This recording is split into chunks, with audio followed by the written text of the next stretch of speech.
안녕하십니까. 신의균의 국방TV 시큐리티 뉴스입니다. 자, 오늘도 우크라이나 전황 알려드리도록 하겠습니다. 이 우크라이나가 지금까지 7개월 넘게 8개월가량 바흐무트에서 러시아군 공세를 막아내고 받아내고 있습니다. 자, 그런데 이제 라스푸티차, 즉 우기 진창이 시작되었고 그게 4월 중순까지는 갈 겁니다. 그래서 지금 폴란드, 미국, 영국 등의 국방 최고수장과 우크라이나 국방 최고수장이 지금 미팅을 하고 있습니다. 그래서 대공세를 언제 할 것인가, 즉 바흐무트 이후를 어떤 식으로 해서 러시아를 침몰시킬 것인가 하는 논의를 하고 있는 상황인데, 자, 바흐무트 어떤 의미인지, 러시아는 어떤 여력을 가지고 있는지 알아보도록 하겠습니다. 신의균의 국방TV 구독, 알림, 좋아요 눌러주십시오. 전과를 먼저 보고 가겠습니다. 병력은 700명의 러시아군이 죽었습니다. 역시 한 2개 대대 정도의 러시아군이 죽었죠.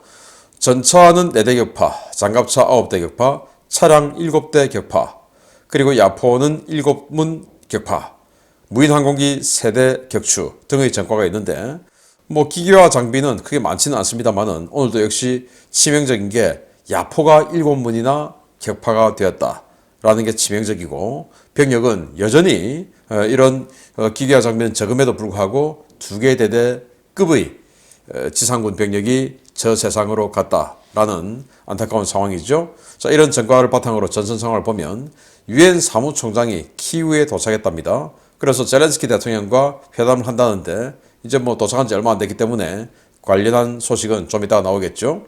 자, 그리고 미 국무부가 러시아의 포로를 처형한 거 제가 사진 보여드렸습니다. 그거에 대해서 굉장히 비난을 하면서 부끄러운 줄 알아라 라고 러시아를 비난을 하고 있는데, 정말 그 양사방에서 소총을 쏘면서 한 방에 그냥 사람을 그런 식으로 죽이는, 또 그걸 또 촬영은 또 왜 합니까? 촬영해서 또 공개는 또 왜 합니까? 정말 그런 것들 자체가 그들의 인성, 이런 도덕성, 이런 것들이 완전히 무너져 내려 있다, 정상이 아니다 라는 것을 보여주는 것들이죠.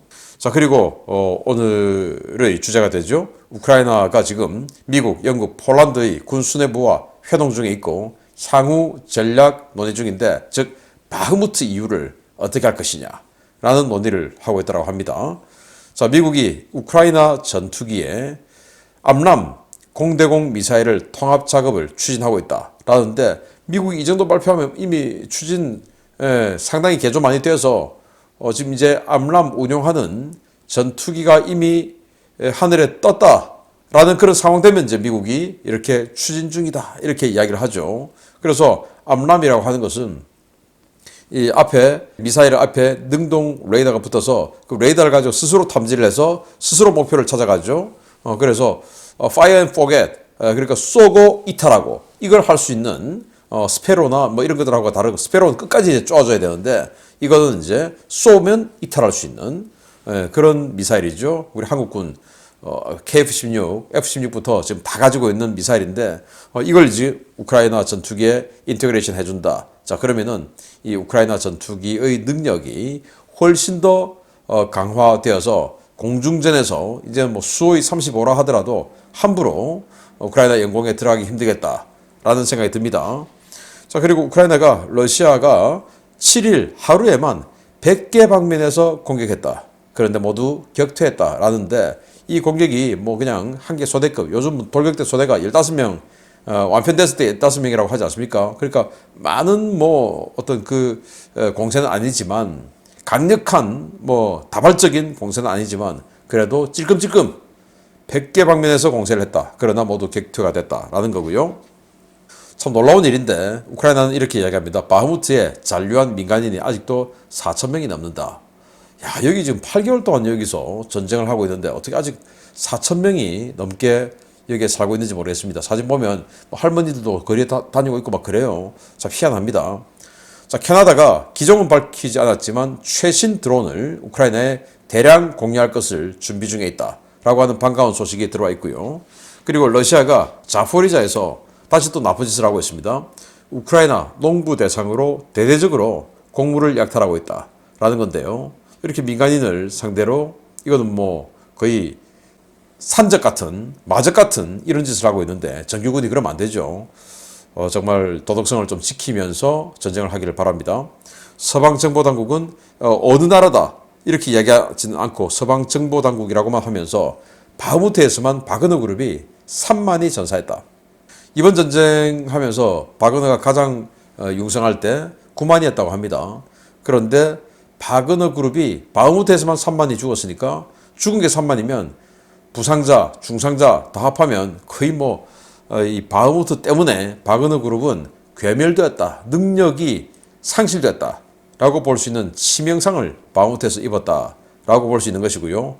영국 국방부는 세르게이 쇼이구 국방부 장관의 전선 방문은 프리고진 견제 목적이다. 프리고진이 이제 방탄 헬멧 쓰고 방탄복 입고 용감한 척 하면서 전선에 막 있으니까 반대쪽이죠. 푸틴 대통령 옹립파들도 뭔가 영웅적인 면을 또 과감한 면을 보여줘야 된다라는 압박감이 있겠죠. 그래서 쇼이구 장관이 전선을 방문했고 지금 주로 바흐무트에서는 바그너 그룹이 전쟁을 하고 있으니까 바흐무트 쪽으로는 가지 못하고 영역이 니들 영역이다라고 생각하는 거죠. 그래서 바흐무트 남쪽의 부흐레다르 여기에 지금 가서 순방을 했다라는 건데 이거는 이제 프리고진 너만 용감한 거 아니다.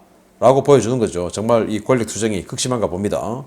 자, 러시아의 크림반도의 벨벳 공군기지 여기에서 큰 폭발음이 청취됐답니다. 그런데 여기에 사진이나 동영상이나 이런 게 좀 있으면 제가 좀 다뤄드렸을 텐데 그냥 청취되었다 라고만 있고 또 그리고 멜리토폴에서 폭발이 관측됐는데 이건 사진 어마어마한 폭발이 있었어요. 여기 이제 멜리토폴 시장이 텔레그램에 올렸는데 굉장히 큰 폭발이 있었다. 그래서 이거 보면 우크라이나가 러시아의 후방 기지들을 계속 지금 장거리 타격 무기로 때려 나가고 있다라는 것을 알 수가 있고, 자 이런 전선 상황 보면서 또 바흐무트 지도 한번 보겠습니다. 이게 이제 뉴욕타임즈 척 파러 씨가 정리하는 지도죠. 자 여기 보면 이 공세를 이 북쪽에서 제법 세게 이 화살표의 굵기 이게 이제 공세를 좀 더 세게 한다. 이게 화살표가 굉장히 가늘죠. 이건 좀 이제 소부대가 그냥 여기 도로 부분까지 진출해서 전투를 한번 벌였다. 이 정도고 여기는 화살표가 제법 굵습니다. 그러다 보니까 여기 조금 밀고 나온 것 같아요. 이 북쪽이 조금 더 러시아 영역이 좀 넓어진 것 같습니다. 자 그러면서 여기 보면 우크라이나가 하루 동안에 이 바흐무트 지역에 12번의 공습 서비스를 해주었다. 공습을 12소티 띄워줬다 이거죠. 그리고 여기 보면 러시아의 수호이 24 공격기가 격추됐다. 근데 오늘 전과는 안 나왔어요. 아마 내일 나올 수도 있습니다. 그리고 여기 또 보면 우크라이나가 러시아의 샘 사이트 그러니까 이 지대공 미사일 기지 하나를 박살냈다. 라고 나오는데 여기 또 없었죠. 그래서 이것도 추가로도 나올 수도 있습니다. 그리고 여기 통신기지 이런 것들 다 파괴된 게 있는데 자세하게 안 나왔습니다. 이렇게 척파로시는 바흐무트 상황을 정리를 했고 이 남쪽은 우크라이나가 쑥 치고 내려가가지고 이만큼은 또 이렇게 경합지로 또 엮어 내려갔고요. 그리고 전투는 도로 쪽으로 좀 더 올라와서 벌어지고 있는 소규모 전투가 좀 있다라는 상황이고 북쪽이 좀 걱정됩니다. 바흐무트 상황 지도 받고 중요 소식 들어갑니다. 첫 번째입니다. 바흐무트 전투가 절정으로 치닫고 이곳에서 러시아의 정예병력인 바그너 그룹과 공수군이 괴멸적인 피해를 입으면서 이제 러시아는 주력 부대를 잃은 뒤의 방어전을 준비해야 하는 입장으로 내몰리고 있습니다. 자포리자 방면의 공세가 유력하게 거론되는 가운데 이 지역 배치 러시아군 사이의 공포가 급격히 확산되고 있다는 소식입니다. 러시아는 이번 봄 라스푸티차가 끝나면 우크라이나가 자포리자 방면으로 대공세를 취할 것에 대해 큰 공포감을 가지고 있으며 이 때문에 자포리자와 크림반도 일대에서 대대적인 방어선 구축 공사를 진행하고 있다고 복수의 오신트 소식통이 현지 시각 3월 8일 리포트했습니다. 소식통들은 최근 자포리자 주요 도로 일대에서 대대적으로 참호와 콘크리트 방어진지 건설 공사가 진행되고 있다면서 자포리자 방면의 주요 전선에서 우크라이나군 대비 병력과 화력에서 크게 열세인 러시아군 사이의 대공세에 대한 공포가 확산되고 있다고 전했습니다. 러시아는 최근 우크라이나군이 멜리토폴과 토크마크 등 핵심 물류 거점에 대한 GMLRS 타격을 크게 늘린 것에 주목하고 있는데요. 러시아는 이것이 자포리자 일대의 탄약 집저소와 물자 보관 시설을 파괴해 러시아군의 방어선 강화를 막고 보다 유리한 공세 여건을 구축하기 위한 사전 작업일 가능성이 크다고 보고 있습니다. 러시아는 자포리자주 북부의 폴로이와 폴로이에서 남서쪽으로 약 45km 떨어진 토크마크 전면으로 우크라이나 공세부대가 들어올 가능성이 높다고 보고 있는데요. 이 지역에는 우크라이나군 완편 여단이 최소 5개 이상 배치되어 있지만 이 지역을 지키는 러시아군은 우크라이나군의 3분의 1에도 미치지 못하는 수준으로 평가되고 있습니다. 해당 전선에는 전력이 크게 약화된 제64 차량화 소총여단, 사실상 보병대대급으로 약화된 제291 근위 차량화 소총연대, 제429 차량화 소총연대 등 3개 부대가 전개되어 있는데요. 이들의 1차 방어선이 뚫리면 후방에는 간편 상태의 제11 근위 공중 강습여단 뿐이어서 멜리토폴까지 삽시간에 돌파당할 가능성이 크다는 것이 소식통들의 공통된 평가입니다. 러시아는 멜리토폴을 중심으로 주요 고속도로와 국도 일대에 대규모 참호를 파고 참호 일대에 대전차 용치와 철조망 등의 장애물을 설치하는 데 주력하고 있는데요. 현재 자포리자 일대에 계속해서 내리는 비 때문에 방어진지 구축에 상당한 어려움을 겪고 있는 것으로 알려졌습니다. 우크라이나군은 지난 2월 키릴로 부다노프 군사정보국장이 차후 공세가 실시된다면 러시아군을 2개로 쪼개는 전략을 취할 것이다 라고 말하며 자포리자 일대의 공세를 예고한 바 있는데요. 전차와 장갑차는 물론 대전차 무기도 거의 바닥난 러시아군이 과연 우크라이나군 기갑군단의 대공세를 어떻게 막을 수 있을지 모르겠습니다. 자, 여기 참호, 교통호 사이에도 뭐 광장 같은 게 있어요. 자, 이게 12월 달 사진인데 아무튼 이렇게 방어선을 나름대로 구축을 하고 있습니다. 자, 그런데 이 자포리자 쪽에 공세가 펼쳐질 것이라고 러시아군은 예상하고 있고, 그래서 안 그래도 이 우크라이나도 이 키릴로 부다노프 군사정보국장이 그랬죠. 러시아군을 반으로 쪼개버릴 것이다. 자, 그러면은 이 남쪽의 헤르손, 자포리자를 지키는 러시아군, 그리고 북쪽에 지금 이 도네츠크와 루안스크에서 싸우고 있는 러시아군, 이걸 이제 반으로 쪼개는 공격. 그러면 이제 바로 여기가 될 것이다 라는 건데, 여기가 바로 폴로이라고 하는 도시고 여기가 이제 토크마크라고 하는 도시예요. 그래서 이쪽으로 들어가서 여기 토크마크에서 바로 이 도로를 타고 내려가면은 멜리토폴입니다. 그래서 이 쪽으로 공세가 들어올 텐데, 여기 있는 러시아군을 보면 상당히 빈약해요. 여기 이제 차량화 소총 연대 4개가 있는데 이 뒤에 이제 사단이 하나 보이죠? 이 사단 예하의 연대들입니다. 그런데 이게 다 편제가 완편되어 있냐? 아니죠. 그게 뭐 대대급들 그냥 조금 대대보다 조금 더 많은 수준 뭐 이 정도밖에 없는 겁니다. 그러니까 이거 다 해봐야 끼케야 한 개 예단 정도밖에 안 되고, 여기도 마찬가지입니다. 자, 그런데 이 우크라이나군은 주로 보니까 단대호가 별이 하나씩, 즉 예단들이라는 거죠. 어마어마하게 많습니다. 이게 이제 치고 내려올 것이다. 여기 러시아군은 포병 예단이 2개가 있는데 이것도 지금 세력이 많이 약화됐죠. 그리고 여기 이제 방공 예단이 하나 있고, 자, 이렇게 치고 들어올 것이다 라고 하는 건데, 그러다 보니까 이제 러시아군이 공포감에 휩싸여서 이렇게 방어진지를 막 구축하고 있는데, 문제는 지금 비가 오기 때문에 이 방어진지가 제대로 구축이 안 되고 물이 고이고 굉장히 어려움을 겪고 있다라는 거고, 지금 참호, 교통호 막 파고 있죠. 그래서 러시아 측 오신트 소식통들의 판단은 이렇다는 거예요. 저하고는 조금 다른데 그동안 우크라이나군이 보여주지 않은 기동전을 보여줄 것이다. 그래서 지금 현재 이 전선에서 그냥 전선을 유지하면서 밀고 내려오는 것이 아니고, 밀어붙이면서 내려오는 게 아니고 전선을 돌파해서 큰 기계화 부대로 멜리토폴까지 우회 기동을 해서 들어올 것이다. 그래서 폴로이, 그리고 이 토크마크, 여기에 있는 이 부대들 사이로 기동전을 펼쳐서 우회 기동해서 멜리토폴을 바로 칠 것이다 라고 러시아 측 오신트 소식통들은 이렇게 판단을 하고, 그러면서 여기에 있는 러시아군들이 완전히 공포에 휩싸여 있다 라는 건데, 야, 이렇게 했다가 보급이 막혀버리면 큰일 나는데 이거 하겠냐라는 생각은 저는 조금 회의적으로 좀 듭니다. 아무튼 이런 상황이 있고, 또 바흐무트 한번 들어가 보겠습니다. 짧게 보면 7개월, 길게는 9개월 동안 10만 명이 넘는 전사자를 내며 경기도 연천군의 40% 정도 면적을 장악한 러시아군의 바흐무트 공세 목적은 교통 요충지인 바흐무트를 점령함으로써 이곳을 거점으로 슬로반스크와 이지움 등 도네츠크 전역을 석권한다는 것입니다. 그런데 러시아 아무래도 정말 중요한 것을 깜빡 잊고 있는 것 같습니다.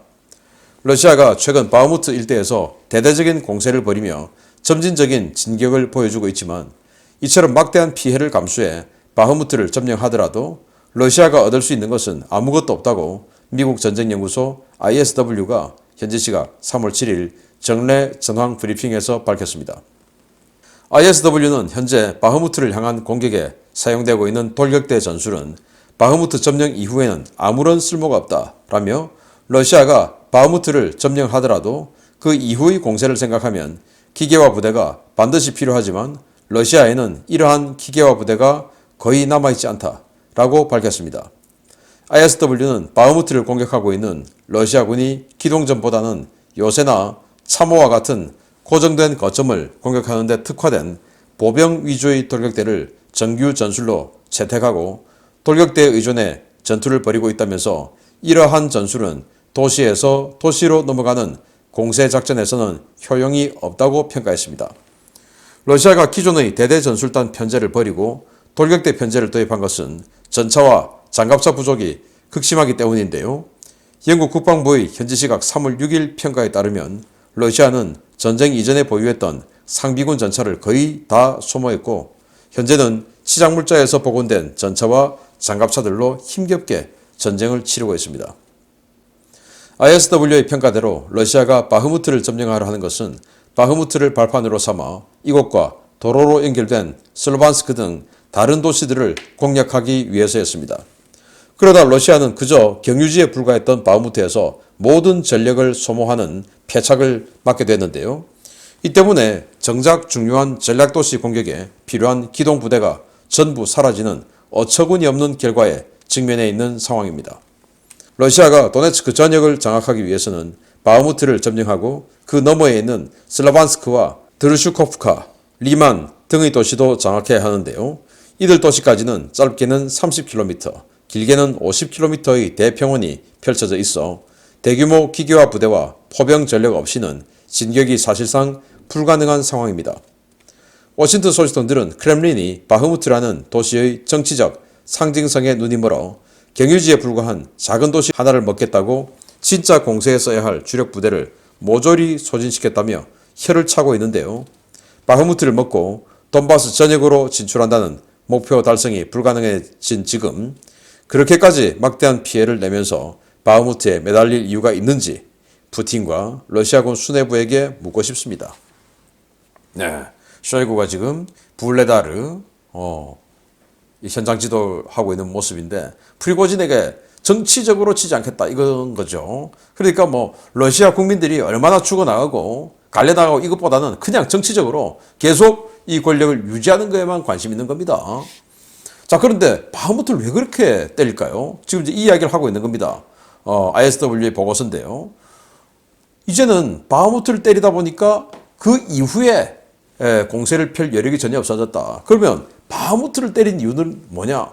바로 여기가 바흐무트예요. 여기에서 슬로반스크, 크라마토르스크 이런 것들을 때릴 수 있는 교두보로서의 경유지로서의 가치가 바흐무트였는데 이 경유지가 여의치 않으면 기동전을 펼쳐서 우회 기동을 하든지 아니면은 다른 곳을 경유해서 목표 지점을 가든지 해야 되는데 이 경유지를 여기가 목적지가 아니고 경유지인데 경유지는 뭐 마음에 안 들면 바꿔야 되죠. 그런데 이 경유지에 8개월 동안 집착을 하다 보니까 자신들이 정작 유지해야 되는 기갑 장비들을 다 소모시켜버렸다.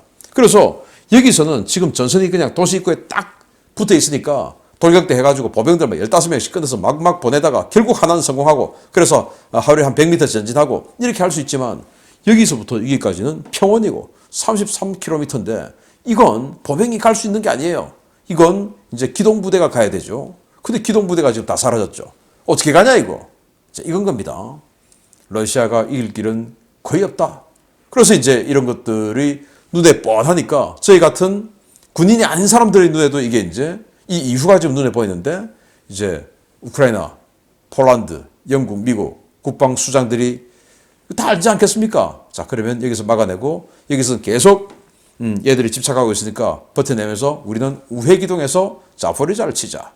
뭐 이런 식으로 지금 논의를 하고 있다는 건데, 자포리자 이 지역은 완전히 지금 쫄아버렸다. 지금까지는 상대적으로 여기에 비해서는 거의 뭐 시쳇말로 꿀 빨면서 전선에 있었겠죠. 그러나 앞으로는 여기에서 완전히 짓밟히는 러시아군이 될 것 같으니까 굉장히 공포에 휩싸였다라는 사실입니다. 계속 알려드리겠습니다. 마치겠습니다. 감사합니다.